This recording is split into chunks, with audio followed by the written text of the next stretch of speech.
শরীফ যেটা বলেছেন, এই মহুরী করুণা সিলোনিয়া নদীর বাঁধ ভেঙে 22টি গ্রাম প্লাবিত হয়েছে। এই বাঁধ 15টি স্থানে বাঁধ ভেঙেছে, আমরা এই দর্শকদেরকে জানিয়েছি।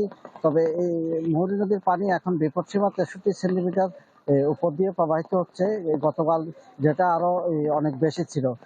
পানি উজানে যদি বৃষ্টিপাত না হয় তাহলে পানি কমে যাবে। তবে এখন যে 22টি গ্রাম প্লাবিত হয়েছে, ওই প্লাবন এলাকাগুলোতে নিচু এলাকা সহ ওই গ্রামগুলোতে পানি প্রবেশ করেছে এবং ওইখানে যারা বসবাস করছেন তারা একটা ভোগান্তির মধ্যে পড়েছেন। আর আমি এখন যেখানে রয়েছি, আমার পিছনে এই সড়কটি, এটা ফেনী পরশুরাম আঞ্চলিক মহাসড়ক উপজেলার এই সড়কের মাধ্যমে ফুলগাজী এবং পরশুরাম দুই উপজেলার যোগাযোগ হয়।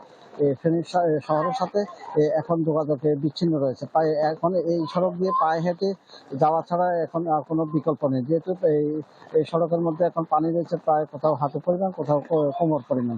তবে পানি বৃষ্টিপাত এখন হালকা গুড়ি গুড়ি বৃষ্টিপাত হচ্ছে। তবে উজানে যদি বৃষ্টিপাত বন্ধ থাকে তাহলে হয়তো এই পানি কমে যাবে, না হলে যেভাবে ভোগান্তি রয়েছে এভাবে ভোগান্তিতে থাকতে হবে। এই ছিল আমার সর্বশেষ।